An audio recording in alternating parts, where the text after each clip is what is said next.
ఉన్నట్లు అది తమ తల్లితో చెప్పాను. తర్వాత శిష్యుని చూచి ఇదిగో నీ తల్లి అని చెప్పాను. ఆ గడి నుండి ఆ శిష్యుడు ఆమెను తన ఇంట చేర్చుకొనెను. ఇది మొట్టమొదటిగా మరి ఆది కాండంలో ఆదాము, తర్వాత అవ్వ, తర్వాత సర్పం, ఈ ముగ్గురితో మాట్లాడుతున్నప్పుడు మొట్టమొదట దేవుడు ఇచ్చినటువంటి ఒక లేఖనం ఇది ఏంటంటే సర్పంతో చెప్తాడు, నువ్వు మోసం చేసావు కదా, నేను సృష్టించినటువంటి, నేను తయారు చేసిన నా పిల్లల్ని, కనుక నీకు తలచెడగొట్టేటువంటి కుమారుడు స్త్రీ సంతానం నుండి వస్తాడు అని ఒక వార్నింగ్ లేఖనం. అంతేకాకుండా అవ్వ కూడా చెప్తాడు, నువ్వు సులువుగా మోసపరచబడ్డావు కదా, అయితే నువ్వు అపరాధ భావంతో నువ్వు ఉంటున్నావు కనుక నీకు ఒక ధైర్యం, ఒక ఊరక, నేను ఆ శాపంతోనే ఉంచను, వేదనతోనే నిన్ను ఉంచను, నీకు విడిపిస్తాను, నీ సంతానంలో నుండి నేను కుమారుని పంపిస్తాను, ఆయన వచ్చి నేను ఇచ్చినటువంటి లేఖనాన్ని నెరవేరుస్తాడు అని అవ్వతో చెప్తారు. అంతేకాకుండా ఆదాము కూడా అక్కడే ఉంటాడు. ఈ కుటుంబాన్ని ఈ స్త్రీకి ఆమె కంటున్నటువంటి సంతానానికి నువ్వు భరోసాగా నిలబడాలి, నువ్వు బాధ్యత తీసుకోవాలి అని ఆదాము గారు కూడా చెప్తా ఉన్నాడు. కనుక ఇది మొట్టమొదటి లేఖనము యేసుక్రీస్తు శిలువలో ఆయన మరణించినప్పుడు సంపూర్ణంగా నెరవేర్చబడిందని మనం అర్థం చేసుకోవాలి. మరి ఈ యొక్క వంశాలు మనం చూసుకోగలిగితే మరి అవ్వ బాగా ఎదురు చూస్తూ ఉంది, ఎప్పుడు ఆ కుమారుడు పుడతాడు, ఎప్పుడు ఈ సర్పాన్ని అనదొక్కుతాడు, వాడి తల ఎప్పుడు చెదపడతాడు. ఈ విషయం అంతకు ముందు కూడా నేను చెప్పాను. మొదటి కుమారుడు కయ్యను దేశదమర అయిపోయాడు, ఎందుకంటే తన తమ్ముడిని హేబేలుని చంపేశాడు కనుక. ఇప్పుడు ఏ కుమారుడు ద్వారా ఈ లేఖనం నెరవేరుతుందని తను ఎదురు చూసింది, ప్రార్థించింది, వేడుకుంది. తర్వాత అంతే షేతు పుడతాడు. షేతు సంతానం నుండి మన వంశాలను చూసుకుంటే అబ్రహాము, తర్వాత యాకోబు, యోదా, దావీదు, తర్వాత మనం అందరం అనుకుంటున్నట్లుగా సొలొమోను అనుకుంటాం కదా, సొలొమోను సంతానం నుండి యోసేపు గారు పుట్టాడు. మరి యేసుక్రీస్తు తండ్రి నుండి అనుగ్రహించబడినవాడు, పరలోక తండ్రి నుండి అనుగ్రహించబడినవాడు. మరి లేఖనంలో ఏముందంటే స్త్రీ సంతానం చాలా స్పెసిఫిక్గా రాయబడి ఉంది. మరి ఇప్పుడు ఈ స్త్రీ ఎవరి నుండి రావాలి? దావీదు సింహాసనం నుండి. అందుకే దావీదు కూడా దేవుడు వాగ్దానం చేస్తారు ఏంటంటే అదే ఎప్పుడు కూడా నిత్యము ఉండేటువంటి రాజ్యాన్ని స్థాపించే కొడుకు నీకు పుడతాడు అని. కానీ ఆ కొడుకు ఎవరని అనుకుంటాం మనం? యేసుక్రీస్తునే కదా మనం నమ్ముతున్నాం. పరలోకంలో కూడా ఆయన సింహాసనము నిరంతరం నిలిచినని నమ్మినప్పుడు మరి వారి ముందు యాన్సిస్టర్ లేదా వాళ్ళ యొక్క ఎల్డర్ ఎవరంటే మోపురుషుడు దావీదు అని నమ్మినప్పుడు మరి సొలొమోను పాపం చేశాడు కదా, సొలొమోను ఏ స్త్రీ నుండి కన్నాడు?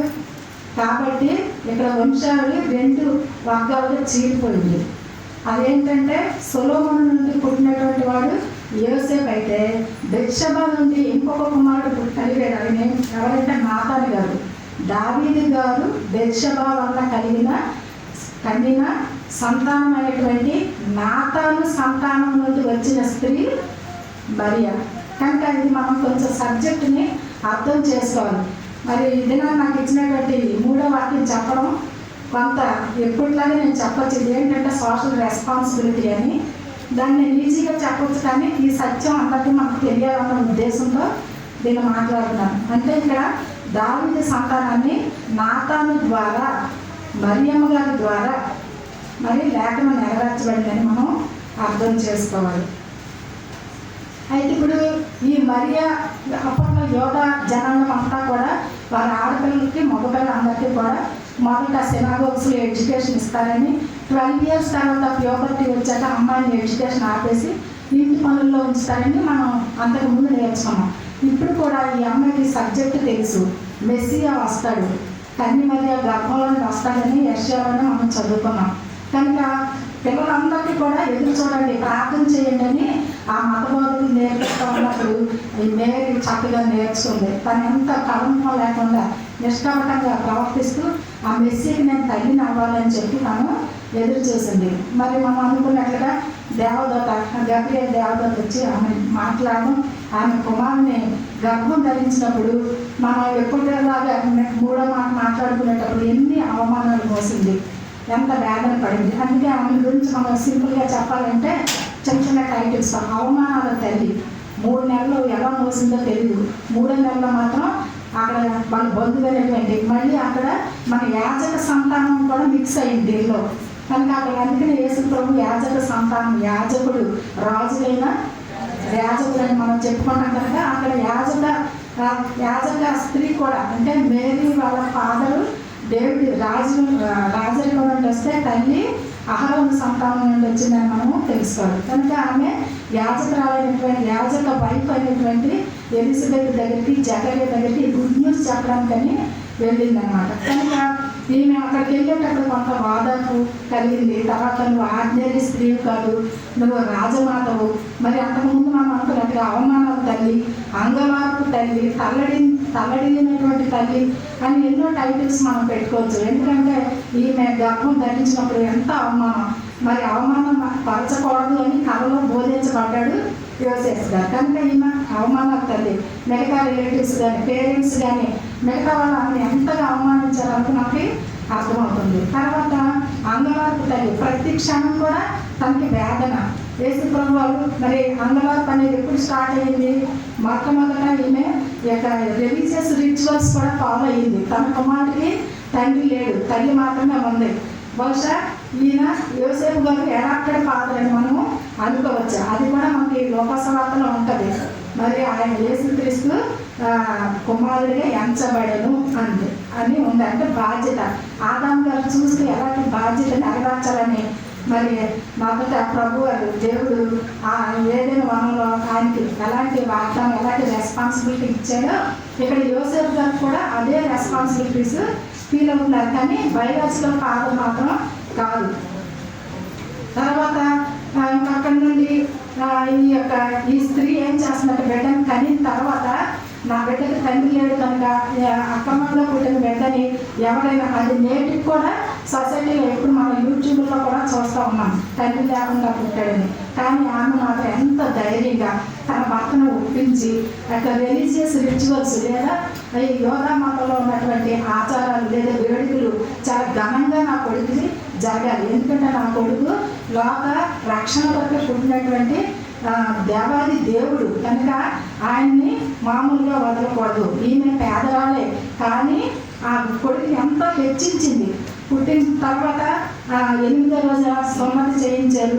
దాన్ని మనం నేమింగ్ సెరమనీ అని కూడా అంటాం. మన పేర్లు పెడతాం కదా పిల్లలకి బారసాలు అలాగా నేమింగ్ సెరమనీ కూడా ఎంతో ఘనంగా చేసి మరి గబ్రియల్ దేవదూత చెప్పినట్లుగా ఇమ్మానుయేలు యేసు అనేటువంటి పేరు పెట్టింది. ఈ 2 పేర్లు మనకు లోకసవార్తలో యేసు, మత్తయి సువార్తలో ఇమ్మానుయేలు అని పేర్లు ఉన్నాయి. కానీ ఆయన నేటివ్ ఒక 2000 years తరబడి ఆయనకి ఇమ్మానుయేలు అంటే మనకు అంత పెద్దగా తెలియదు. కానీ యేసు అనగా రక్షకుడు అన్న పేరు పెట్టింది అనమాట. అంతేకాకుండా 40 రోజుల తర్వాత యూదుల శుద్ధీకరణ ఆచార ప్రకారంగా వాళ్ళు శుద్ధి చేసుకొని ఆ కుమారుని తొలిచిన కుమారుడు కనుక మందిరంలో ప్రతిష్ఠ చేయించాలని వాళ్ళు యెరూషలేము దేవాలయానికి వెళ్ళారు. ఇంకా అక్కడ కథ కూడా మనకు తెలుసు. సమయం మాట్లాడతారు, తర్వాత అన్న ఆ స్త్రీ మాట్లాడుతుంది. వీళ్ళందరూ కూడా మాట్లాడడం, లేఖనాలు నెరవేర్చడం, తర్వాత వాళ్ళు కూడా ఆమెకి ధైర్యం చెప్పడం, నీ కొడుకు ఆర్డినరీ మ్యాన్ కాదు, కానీ నీ గుండెల్లో మాత్రం ఒక కత్తి దూసుకుపోతుంది, త్వరగా ఈ బాబు మరణిస్తాడు, ఈ లోక రక్షణ కోసం మాత్రమే వచ్చాడు, నువ్వు ఓన్లీ బయోలాజికల్ తల్లిని, నువ్వు ధైర్యంగా ఉండని వాళ్ళు భరోసా ఇస్తారనమాట. ఇక ఆ తర్వాత ఈమెను మరి అక్కడ ప్రతి సంవత్సరం కూడా పస్కా పండుగ చేసుకోవడానికి యెరూషలేము వెళ్తాడు. అయితే యేసు ప్రభు 12 సంవత్సరాల వరకు ఆ పండుగకి వెళ్ళలేదని మనకి క్లియర్గా అర్థమవుతుంది. ఎందుకంటే ఆ యేసు వరకు ఆయన సినగోగ్స్లో చదువుకుంటున్నాడు, అరమిక్ భాషలో వేదాంత విద్యను నేర్చుకుంటున్నాడు. తర్వాత ఇక ఆ 12 సంవత్సరాల టైంలో ఆయన యెరూషలేముకి వెళ్ళేటప్పుడు ఈ తల్లిదండ్రులు రిటర్న్ జర్నీలో వెళ్ళిపోతారు. ఈయన మాత్రం అక్కడ డిబేట్ చేస్తూ ఉన్నాడు. యేసుక్రీస్తు యొక్క ఫస్ట్ డిబేట్ ఎక్కడంటే దేవాలయం, యెరూషలేము దేవాలయంలో అక్కడ యాజకులతోనూ ఆ యొక్క ఎవరైతే ధర్మశాస్త్రాన్ని టీచ్ చేస్తున్నారో ఆ టీచర్స్తోనూ ఆయన గొప్ప డిబేట్ చేస్తాడు. తర్వాత వీళ్ళు కుమారుడు మళ్ళీ వెనక్కి వెళ్ళటం, తర్వాత చాలా ఆశ్చర్యపోతారు. ఆయన చేసే ప్రశ్నలు, ఆయన ఇచ్చే జవాబులకి చాలా ఆశ్చర్యపోతారు. తర్వాత బాబు నువ్వు రా అన్నప్పుడు నాకు తండ్రి పని మీద కదా వచ్చాను, నేను మామూలుగా మీతో ఉండడానికి కాదు కదా అన్నప్పుడు వాళ్ళు నోచుకోలేదు. కానీ వాళ్ళ ప్రేమతో ఆ బిడ్డను తీసుకుని మళ్ళీ ఆ బిడ్డ బాబడుతున్నారు. వీళ్ళు చక్కగా బాధ్యతలు ఆ ప్రేమ అనేది చూపిస్తూ పెంచారనమాట. తర్వాత ఇక్కడ తర్వాత యేసుప్రభు వారు సిలువలో పలికెట్టిన మాటలు, నేను జంప్ అయిపోతున్నా టైం లేదు కనుక యేసుప్రభు వారు సిలువలో చెప్తారనమాట. ఇంతగా నన్ను పెంచింది, ఆ యొక్క అవమానాలు పొందింది, రిలీజియస్ రిచువల్స్ అని నా కోసం చేసింది, నన్ను ఎంతగా తీర్చిదిద్దింది. అంతేకాకుండా కానా వివాహంలో మొట్టమొదటి సూచక్రియ చేసినప్పుడు బాబు ఈ పని చేయండి, నాకు టైం ఉండదు కదమ్మా, అయినా నువ్వు చెప్పాలంటే నేను చేస్తాను అంటే ఆయన యొక్క ఈ లోకంలో ఆయన పరిచర్య మినిస్ట్రీ చేయడానికి ఆమె ఇనాగరేషన్ చేసింది. ఫస్ట్ ఆమె, ఎందుకంటే అక్కడ యేసుక్రీస్తుకి తండ్రికి మాత్రమే అనుబంధం ఉంది. తర్వాత ఆయన అందుకని చెప్పి ఆయన శిలువలో మరణించాలి. తర్వాత ఆమె బాధ్యతలు మరి ఆ ప్రభువులు తెలుసుకోలేనటువంటి అవిశ్వాసమైన బ్రదర్స్కి అక్క చెల్లెలకి అప్పచెప్పకుండా మరి విశ్వాసమైనటువంటి వాడు తర్వాత ప్రేమతో ఉన్న యోహాను శిష్యుడికి అప్పగించారు. ఈ యోహాను కూడా ఎవరంటే బయట వ్యక్తి కాదనమాట. యోహాను గారు ఎవరంటే ఇక మేరీ యొక్క ఓన్ సిస్టర్ సలోమి, జెబెదయ సలోమి యొక్క సన్ అనమాట. వాళ్ళకిద్దరు పిల్లలు ఉంటారు. వాళ్ళిద్దరు కూడా మొదట యోహాను గారు బాప్తిస్మం ఇచ్చే వీళ్ళందరూ వెళ్తూసే బయట వాళ్ళు కాదు కనుక ఆ యోహాను గారు బాప్తిస్మం ఇచ్చే యోహాను గారి శిష్యుడు. మొదట చాలా విషయాలు నేర్చుకున్నాడు. యోహాను గారు యేసు ప్రభువుని చూసి ఈయన చెప్పులు వారు ఎప్పుడన్నా నేను యోగింది కాదు, ఈయన దేవుని గొర్రెపిల్ల అని చెప్పేటప్పుడు ఈ యొక్క యోహాను గారు ఏమవుతాడు, నేను చాలా ఇన్స్పైర్ అవుతాడు. అయితే మరెందుకు నువ్వు కాదు కదా రక్షకుడు, నేను రక్షకుడినే ప్రేమిస్తాను, రక్షకుడితోనే ఉంటాను అనుకున్నాడు. అంతవరకు ఆయన రిలేటివ్, కానీ ఆయన యొక్క సామర్థ్యత, శక్తి, ఆ యొక్క హెవెన్లీ పవర్స్ అన్నీ కూడా తను చూడలేదు. కానీ ఇప్పుడు దెయ్యాలు వెళ్ళగడం, చనిపోయిన వాళ్ళు లేవనెత్తడం, ఇవన్నీ చూసి పూర్తిగా యేసు ప్రభువుని వెంబడిస్తూ మరి ఆ దేవుని వాళ్ళు యేసుక్రీస్తు కొరకు నిలబడడానికి ఒక సవాలు తీసుకున్నాడు అనమాట. మొదటగా ఆయన ఇదిగో దేవుని గొర్రెపిల్ల అని చెప్పేటప్పుడు రబీ నువ్వు ఎక్కడ ఉన్నావు అని అంటాడు. అంటే అంతవరకు యేసు ప్రభు ఫ్యామిలీ లైఫ్లో లేడు, ఆయన బయటకు వచ్చాడు. ఆయన జీవితం అంతా దేవుని కొరకే. కనుక వచ్చి చూడాలన్నప్పుడు అక్కడికి వెళ్ళేటప్పుడు ఆయన బోధన వింటున్నాడు, ఆయనతో మాట్లాడినప్పుడు ఆశ్చర్యపోతాడు అనమాట. అంటే ఆ తర్వాత ఆయనతో ఒక రోజు స్టే చేసిన తర్వాత ఇంకా మిగతా వాళ్ళందరినీ కూడా సంపాదించుకుంటాడు. కనుక ఈ విధంగా మరి యేసు ప్రభువును ప్రేమించే వాళ్ళలో ఎంతో గొప్ప వ్యక్తి. బైబిల్లో యేసు ప్రేమించిన వాళ్ళు కొన్ని పేర్లు కూడా ఉంటాయి. ఏంటంటే లాజరు, మార్త, మరియా.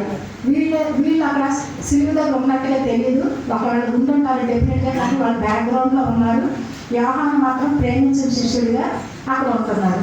కనుక ఆ బాధ్యతలు, తల్లి బాధ్యతలు ఇవ్వాలి, ఎవరొకరికి ఆ సోషల్ రెస్పాన్సిబిలిటీ అనేది ఇవ్వాలి. లేదంటే ఇంక అప్పటికే పిచ్చివాడు అన్నారు, ఇప్పుడు తల్లిని వదిలేసిపోయాడు అని అన్నారు. మార్కర్స్ చాలా మంది ఉన్నారు. యూట్యూబ్లో ఆ టైంలో మనకి కానీ తల్లిని అప్పగించకపోతే ఈరోజు మరింతగా భయంకరంగా తల్లిని వదిలేసిన వాడు అలా ఇలా అనేవాడు. కానీ దేవుడు చేసిన ఆ ప్రతి పని, ఆయన మాట్లాడిన మాట ఒక సంవత్సరానికే కాదు, యుగాలకి అది నిలిచి ఉంటుంది. ఎలాంటి మార్కర్స్ వచ్చినా కానీ వాళ్ళు ఒక సవాల్ తీసుకోవాల్సిందే. యేసు ప్రభు అంత ఖచ్చితమైనటువంటి వ్యక్తి, తల్లిని అనాథగా విడవలేదు. మరి విశ్వాసం లేని అవిశ్వాసంతో జోడు ఎక్కడిది అని అన్నారు కదా. కనుక అవిశ్వాసమైనటువంటి సహోదరుల దగ్గర తల్లిని విడవకుండా మరి విశ్వాసి తను ప్రేమించినటువంటి వాడైన యోహాను గారికి ఆయన అప్పగించడం అనేది జరిగిందనమాట. తర్వాత మరి యోహాను గారు కూడా ఆ దినమే మనకు వాక్యంలో చెప్పబడినట్టుగా ఆ గడి నుండి ఆ శిష్యుడు ఆమెను కానీ ఎంటర్ చేర్చుకున్నాం. కనుక వెరీ నెక్స్ట్ మూమెంట్ తల్లిని తన తల్లిగా ఆల్రెడీ వరుసగా పెద్దమైన మరి అప్పటి రోజుల్లో వాళ్ళు చాలా పూర్గా ఉంటారు. అయినప్పటికీ కూడా ఆమె రెస్పాన్స్, ఆమె మరణించినంత వరకు శిష్యులందరూ కూడా బెదిరిపోయి చెదిరిపోయి మరి యొక్క దేశం అంతా కూడా ఎక్కడెక్కడికో ప్రపంచం అంతా వ్యాపించారని మనకి తెలుసు. యెరూషలేము హింసలు స్టార్ట్ అయినప్పుడు. కానీ యోహాను గారికి మాత్రం వెళ్ళిపోవడానికి అవకాశం లేదు. ఆయనకి మిషనరీ పరిచయం ఉంది, కానీ వెళ్ళిపోతే ఎలాగా యేసుప్రభు బాధ్యత ఇచ్చారు కదా. కనుక ఆ తల్లి యేసుప్రభు చనిపోయిన ఒక 3-4 మ్యాక్సిమం 5 ఇయర్స్లోనే ఆమె కూడా మరణించింది. అంతవరకు ఆయన యెరూషలేములోనే ఉన్నారు. ఎప్పుడైతే ఆమె చనిపోయిందో ఇంకా అప్పుడు ఈయన బయటకు వెళ్ళడం మొదలుపెట్టాడు. ఫస్ట్ ఎఫెసు పట్టణానికి వెళ్ళిపోయాడు. అక్కడ ఆల్రెడీ సేవ జరుగుతూ ఉంది. అక్కడ పరిశుద్ధాత్మ గురించి దేవుని గురించి చాలా క్లియర్ చేశాడు. తర్వాత సమరయ పట్టణంలో యేసు ప్రభుకి ఎలా చేయలేదు అంతకుముందు.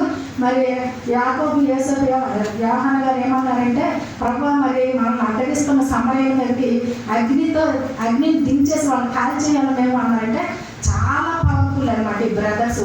అందుకే ప్రభు వారు ఏమన్నారంటే, మీరు ఉరిమెడి వారు, ఇలా ఆర్డినరీ పీపుల్ ఏమీ కాదు. కనుక మీరు సన్స్ ఆఫ్ థండర్స్, మీరు ఉరుము యొక్క సన్స్ అంటే అంత మోస్ట్ మనకు థండర్స్ వస్తే ఎంతో భయపడతాం. అలాగే మనుషుల్ని భయభ్రాంతం చేసేటువంటి గొప్ప జ్ఞానులు అనమాట, బలవంతులు. విశ్వాసం అంతా గొప్పది. కానీ నేను అక్కడికి సమరయ పట్టణాలకి, ఆ చుట్టుపక్కల ఉన్న ప్రదేశాలకి, అలాగే ఎఫెసు సంఘానికి, అలాగే ఆ యొక్క చిన్న ఏషియాలో ఉన్న అన్ని ప్రాంతాలకి, పట్టణాలకి మనకి ప్రకటన గ్రంథం చివరిలోకి వచ్చే ఫస్ట్ 2వ చాప్టర్లోకి వచ్చేస్తే అక్కడ 7 సంఘాలు కూడా ఆయన దర్శించాడు. దానిలో లోపాలను సరిదిద్దాడు. ఇవన్నీ ఎప్పుడు చేశాడంటే కంప్లీట్గా రెస్పాన్సిబిలిటీస్ తీసుకున్న తర్వాతే పరిచర్య చేయగలిగాడు. అంటే ఎంత గొప్ప యేసును ప్రేమించినటువంటి శిష్యుడు. అలాగే నైతిక రెస్పాన్సిబిలిటీస్, అంతేకాకుండా ఆధ్యాత్మికంగా మరి తల్లి కూడా ఆయన యోధా గోత్రపు సింహంగా వస్తాడు, నా కొడుకు ఆర్డినరీ మ్యాన్ కాదు, నేను రాజమాతను అని చాలా ధైర్యంగా నిలబడింది. ఒక టీమును తయారు చేసుకుంది. బైబిల్ అవి బయటకు రాలేదు, కానీ ఆ టీముకు ఆ ఉమెన్ అందరూ కూడా మనకి 4 గాస్పల్స్లో కూడా ఉంటారు. అక్కడ మేరీ లేకుండా ఏ పేరు కూడా అక్కడ లేదు. కనుక ఈ ఉమెన్ని చాలా చిన్నచూపు చూసేవారు అప్పట్లో యోధ ఆచారంలో. అలాగే కానీ బైబిల్ మాత్రం ఆ ఉమెన్ని చాలా హెచ్చించింది, మేరీని హెచ్చించింది, ఆమెతో ఉన్న ఉమెన్ అంతా ఆ టీం అంతా కూడా హెచ్చించింది. ఈ రోజు మనమంతా ఇలా నిలబడి మాట్లాడగలుగుతా ఉన్నామంటే యోధ ఆచారం కింద మనం లేము. కనుక దేవుడు ఇచ్చాడు గొప్ప ఆధిక్యత. దాన్ని బట్టి దేవుని మనం స్తుతించాలి. అంతేకాకుండా మన పేరెంట్స్ని మనం రెస్పాన్సిబిలిటీతో చూడాలి. అంతేకాకుండా మన పిల్లలకు కూడా నేర్పించాలి. అలాగనే సోషల్ కన్సర్న్స్ కూడా మనము తీసుకోవాలి. ఆ తల్లినే కాదు మిగతా వాళ్ళు కూడా మనం ప్రేమించగలగాలి. ఎందుకంటే యోహాను గారు ఓన్ సన్ కాదు, అయినా కానీ ఆయన రెస్పాన్సిబిలిటీ తీసుకున్నాడు. కనుక మనం అవసరతలు ఉన్నవారు వాళ్ళని కూడా మనము కేర్ తీసుకోవాలని చెప్పి మన పిల్లల్ని మనం చెప్పాలి. అంతేకాకుండా రారాజు త్వరగా రాబోతున్నాడు కనుక మన పిల్లలకి కూడా మనము చెప్పగలగాలి. అపవాదిని ప్రభు ఎప్పుడో తొక్కిపెట్టాడు, ప్రభు దాని తలను ఎప్పుడో చెతక్కొట్టాడు. ఇక మనమంతా కూడా యోగా గోత్రపు సింహంగా ఆయన రాబోతున్నాడు. మనం అందరం కూడా ఎదుర్కోవాలి. ఆయన లేఖనాలు నెరవేర్చిన తండ్రి కనుక ఇప్పుడు ఆయన ప్రభువుని ఒప్పుకునేవాడు, ఆయనతో కూడా సదాకాలం ఏలుబడి చేస్తారు. కనుక ఆ లేఖనంలో మనం ఉండాలి. మనము మన పిల్లల్ని దీవించాలి దేవుడిని. ఆ విధంగా మన నిరీక్షణలో ఎదురు చూస్తూ ప్రార్థన చేద్దాము. నాకు అవకాశం ఇచ్చినటువంటి ఆత్మీయ తండ్రి గారికి, అలాగే సంఘం అందరికీ, దేవునికి వందనాలు చెల్లిస్తున్నాను.